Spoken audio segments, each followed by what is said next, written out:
ध्यानाभ्यास के लिए अपने नेत्रों को बंद कर लीजिए।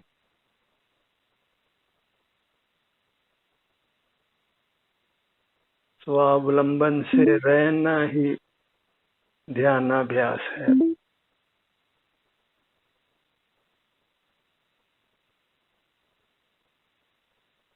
परावलंबन को छोड़ना और स्वावलंबन करना, यही ध्यानाभ्यास है, जिससे जीव सकल दुखों से मुक्त होकर पूर्ण उत्तम सुख को प्राप्त करता है। ध्यानाभ्यास के लिए आवश्यक है कि हम पर पदार्थों को उपयोगी नहीं माने और अपनी अमूर्त काया को ही उपयोगी माने। बाह्य पदार्थों को ही हम हितकर मान लेते हैं तो फिर उनको पाने के लिए ही प्रयत्न करते हैं, बहिर्मुख रहते हैं। और जब अपने को ही हितकारी मान लिया जाए तो फिर सहज ही अंतर्मुखता होती है।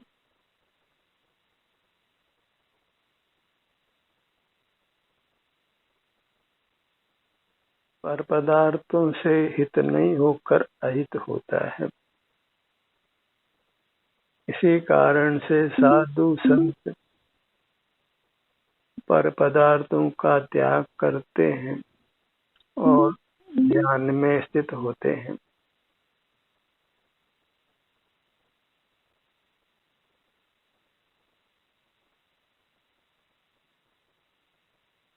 आप ही आपके लिए उपयोगी है, पर पदार्थ सब के सब अनुपयोगी है।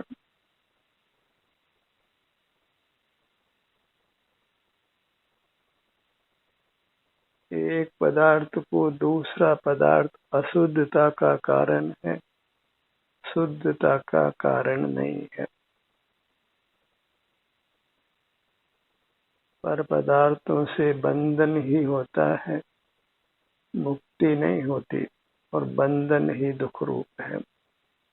पर से छूटकर ही जीव मुक्त होता है।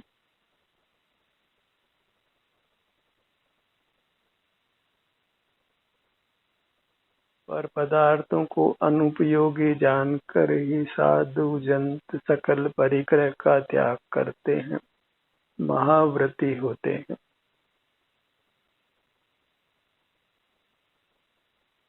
और यदि पर पदार्थ हितकारी होते, उपकारी होते, तो परिग्रह के त्याग का उपदेश नहीं होता। और अपनी अमूर्त काया को हितकारी नहीं माना जाए तो कोई भी उसके सन्मुखता रूप ध्यान अथवा समाधि में स्थित नहीं होता, अंतर्मुख नहीं होता। एकांत में रहकर अपनी आत्मनिधि को ही नहीं भोगता, विषयों के भोग में ही तल्लीन रहता। आज जब भौतिक पदार्थों का उपभोग अपनी चरम सीमा पर है तो फिर नाना प्रकार के रोग आदि की उत्पत्ति होती है, नाना दुर्घटनाएं होती है। और यदि स्वस्थ रहना है, सुखी रहना है, तो उसका एक ही उपाय है, स्वावलंबी रहना। और स्वावलंबी रहने का भी एक ही उपाय है कि अपने को शरणभूत मानना, उपयोगी मानना, सुखदायक मानना, और पर पदार्थों को अनुपयोगी, अशरण और सुख देने वाले नहीं मानना। जड़ पदार्थ सुख स्वभावी नहीं है, इसलिए उनको हितकारी मानना योग्य नहीं है। और कदाचित सुख स्वभावी भी होते तो उनके सुख का अनुभव हम कदापि नहीं कर सकते थे। एक जीव दूसरे जीव में होने वाले सुख दुख का अनुभव कदापि नहीं कर सकता है। हर जीव अपने अपने सुख दुख को आप ही भोगता है। सुख दुख को बांटा नहीं जा सकता है। किसी के शरीर में वेदना हो तो वह दूसरे को वेदना नहीं दे सकता है। आराम हो तो वह आराम को भी नहीं दे सकता है। इसलिए अपनी मूर्त जो प्राप्त मूर्त शरीर में गुप्त है तथापि स्वानुभव गोचर है, स्वसंवेदन गोचर है, उसी की शरण में रहिए, तभी हम स्वस्थ रह सकते हैं, सुखी रह सकते हैं।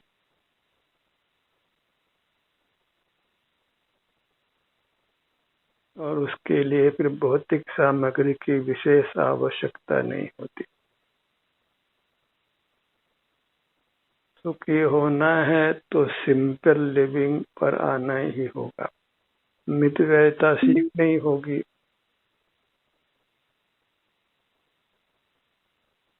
न्यूनतम पदार्थों के आश्रय से जीना होगा और उन न्यूनतम पदार्थों का भी फिर त्याग करना होगा।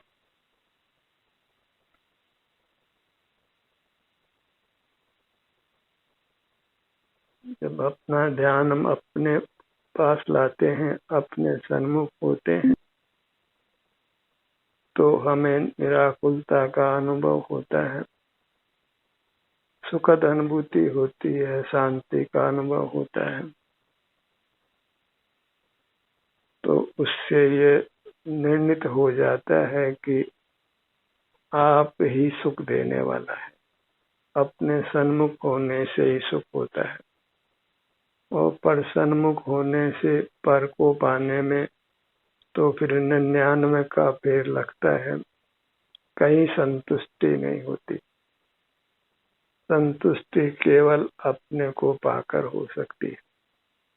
उसका कारण एक ही है कि पर पदार्थ को पा लेते हैं लेकिन सुखी नहीं होते और अन्य पदार्थों को पाने की कोशिश करते हैं और उस कोशिश करने में सुख ही दूर चला जाता है। हम अपने से बहुत बहुत दूर हो जाते हैं और भौतिक पदार्थों का आश्रय करना तो दूर रहो। जो देव शास्त्र गुरु वे भी परद्रव्य हैं, उनके आश्रय से भी यदि सुख पाना चाहे तो वह सुख नहीं पा सकेगा, क्योंकि पर पदार्थ मात्र अनुपयोगी है, हितकर नहीं है। अन्यथा परावलंबन ही मोक्ष मार्ग होगा। पराश्रय करना, पराधीन रहना वही सुख का मार्ग होगा। पर ऐसा नहीं है। जो भी सुखी हुए हैं, सुख का अनुभव कर रहे हैं, वे अपने सन्मुख होकर ही कर रहे हैं। जो भी उत्तम स्वास्थ्य को भोग रहे हैं, वे ध्यान अथवा समाधि की स्थिति में रहकर ही भोग रहे हैं। ध्यान की चरम अवस्था का नाम ही समाधि है, जिसके पश्चात जीव निर्वाण को पा लेता है।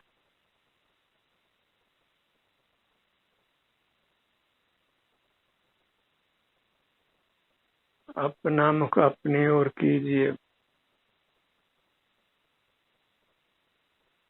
इसी में सकल पर पदार्थों का त्याग हो जाता है और अपना ग्रहण हो जाता है। उपादेय वस्तु अपनी, उसका हम ग्रहण कर लेते हैं, फिर वस्तु का हमारे को स्वतः त्याग हो जाता है।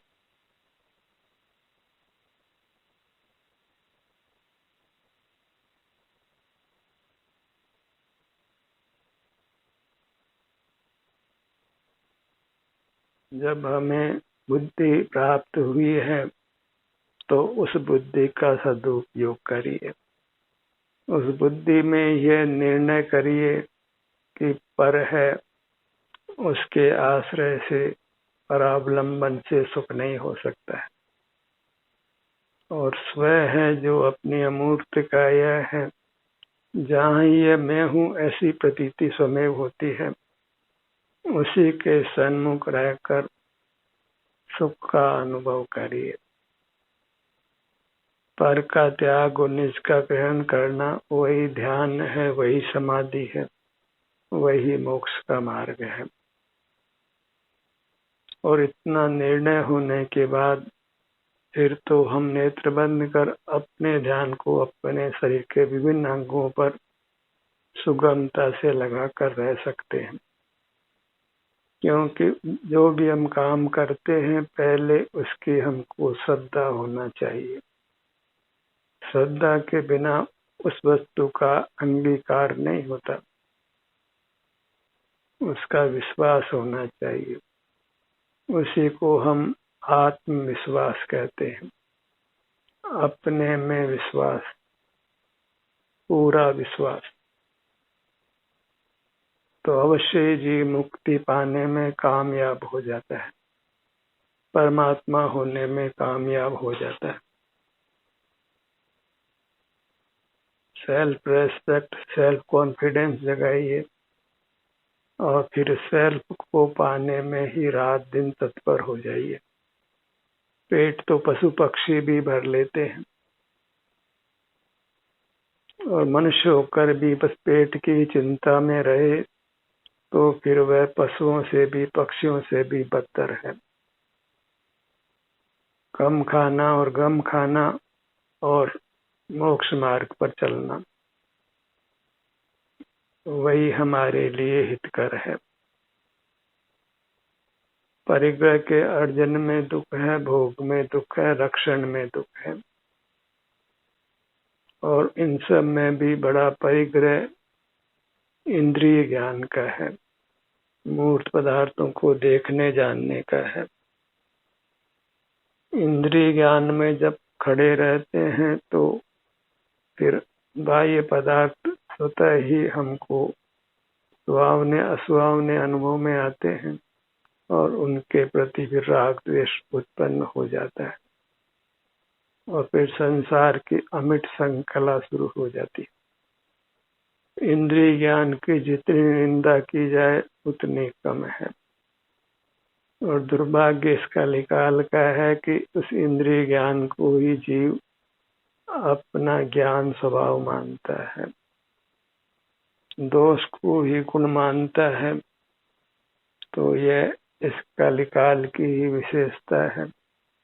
और जब हम अवगुण को ही गुण मान लेते हैं तो फिर दुखों की भयंकर वर्षा होना शुरू हो जाती, दुखों की बाढ़ ही आ जाती है। स्वानुभव में कोई शब्द के ज्ञान की आवश्यकता नहीं, संख्या के ज्ञान की आवश्यकता नहीं, किसी मूर्त पदार्थ की या जगत के किसी पदार्थ के ज्ञान की आवश्यकता नहीं। बाह्य पदार्थों की आवश्यकता ही मिट जाती है। अपने सन्मुख होकर जीव स्वतः ही अपने से ही सुख पा लेता है। उसी का नाम स्वाधीन होना है। मूर्त पदार्थों की परतंत्रता से, आवश्यकता से अपने आप को मुक्त कर लेता है। फिर रोटी, कपड़ा, मकान, वाहन, परिजन, समाज कुछ नहीं चाहिए। यह मूर्त काया, मूर्त इंद्रिया, मूर्त मन, मूर्त मस्तिष्क सब कुछ नहीं चाहिए। फिर अकेला अमूर्त जीव परमानंद को सदा भोगता है, वही परमात्मा दशा है। और परमात्मा को जगत का कर्ता, धर्ता, ज्ञाता, दृष्टा, स्वामी मानकर हम परमात्मा के स्वरूप को ही नष्ट करते हैं। फिर ऐसे परमात्मा की भक्ति से लाभ नहीं होकर हानि ही होती है। और परमात्मा के पुजारी कौन सुख पा रहे हैं? सुख वही पा रहा है जो अपने में सिमट गया है, स्वस्थ हो गया है, वही वास्तव में सुख पाता है। क्योंकि स्वास्थ्य ही सुख है। वह स्वास्थ्य चारित्र से प्राप्त होता है और स्वयं में स्थित होना ही चारित्र है। और स्वास्थ्य की प्राप्ति होना वह उसका फल है।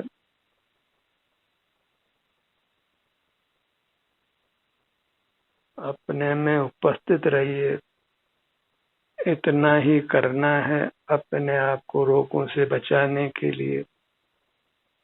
सकल दुखों से बचाने के लिए, क्षुधा त्रसा शीत उष्ण जरा मरण सब प्रकार के दुखों से बचाने की एक ही विधि है, अपने में उपस्थित रहिए।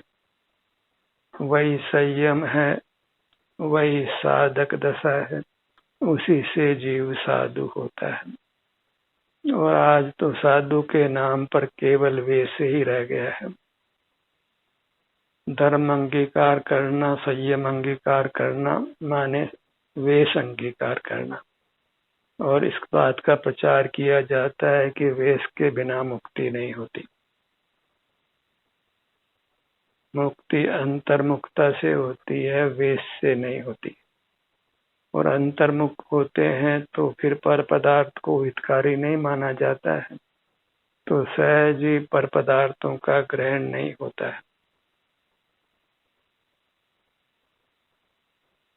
पर पदार्थों का त्याग हो जाना अलग बात है और त्याग करना अलग बात है। अनंत बार जीव ने पर पदार्थों का त्याग करके साधु दशा अंगीकार की, पर पदार्थों का त्याग हुआ नहीं है, क्योंकि इंद्रिय ज्ञान जो वास्तव में परिग्रह था वह तो जैसा का तैसा ही बना रहता है, उसमें किंचित भी हानि नहीं होती। तो किंचित भी संयम नहीं होता, अपने आप को संयमी मानते हैं। तो सब इस कलिकाल का ही प्रताप जानो।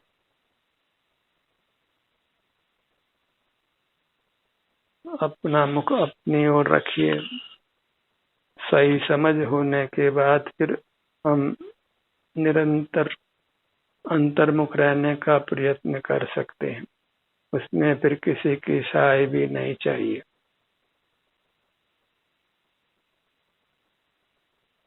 सिर से पांव तक अपनी सीमाओं को पहचानिए। जहाँ जहाँ हमारा आकार है, हमारा स्वरूप है, वहाँ ही हमारा सुख दुख होता है। उसी से हम अपने को पा लेते हैं। अन्यथा ये जीव अमूर्त होने से वास्तव में ज्ञान का विषय कदापि नहीं होता, केवल इसके सुख दुख का ही अनुभव होता है। और उसी से ज्ञान में निर्णय होता है कि यह मैं हूँ। आत्मा ज्ञान का विषय नहीं होने पर भी उसके संबंध में निर्णय होता है कि सिर से पांव तक ये मैं हूँ। वहाँ वास्तव में आत्मा जानना नहीं गया है, आत्मा का उसके सुख दुख का अनुभव हुआ है। अनुभव होना अलग बात है और ज्ञान होना अलग बात है। ज्ञान तो मूर्त पदार्थों का होता है और अनुभव अमूर्त अपनी काया का होता है, क्योंकि अनुभव उस काया के सुख दुख के अनुभव रूप होता है। अपने काया में जो भी सुख दुख की स्थिति है उसका वेदन होना ही अनुभव है। वही स्वावलंबन है, वही मोक्ष का मार्ग है, जहाँ पराश्रय नहीं है और अपना ही आश्रय है।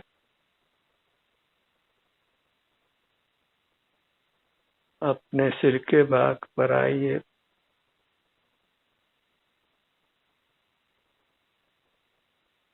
अपने पगतली के भाग पर आइए। अपने मध्य भाग में नाभि के स्थान पर, पेट के स्थान पर आइए।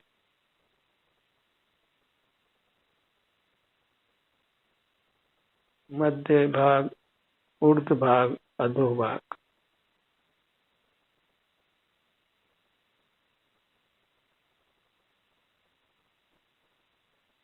दोनों भुजाओं को लक्ष्य में लीजिए।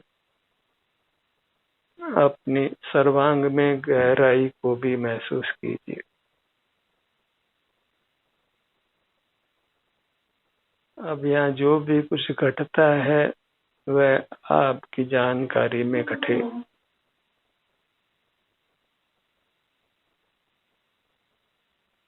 इसी का नाम सावचेत रहना है, सावधान रहना है। सावधानी हटी और दुर्घटना घटी। अपने में जो हो रहा है उसको विषय नहीं बनाकर, उसका अनुभव नहीं करके बाह्य पदार्थों को जहाँ जानने में लगते हैं वहीं कर्म के बंधन रूप दुर्घटना हो जाती है। और कर्म का बंधन होता है तो वह कर्म पक कर फिर वेदना दुख भी अनुभव कराता है।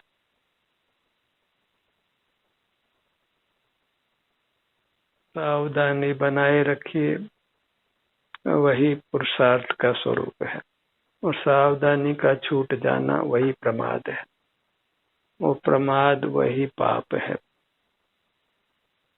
प्रमाद सब पापों का बाप है।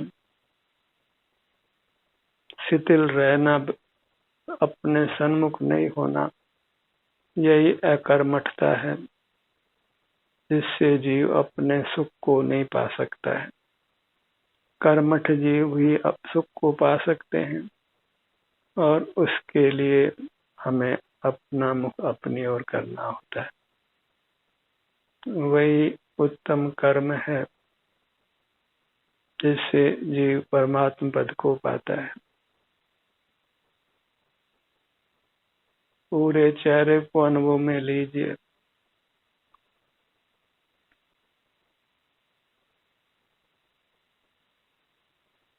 अपने अंग उपांगों पर ध्यान लाना है।